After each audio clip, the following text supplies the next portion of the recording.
Hello guys, welcome to our YouTube channel, and today we are going to learn how to download and install Life360 application. So let's get started.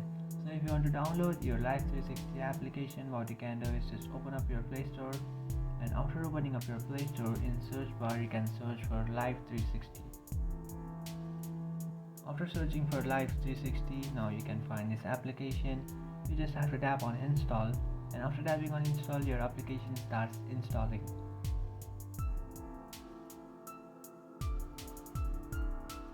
And after completing this installing process, you can see you have successfully installed your Life360 application.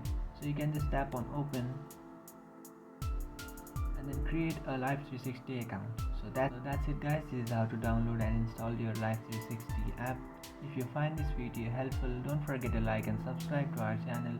If you have any doubts, feel free to comment below. Thanks for watching.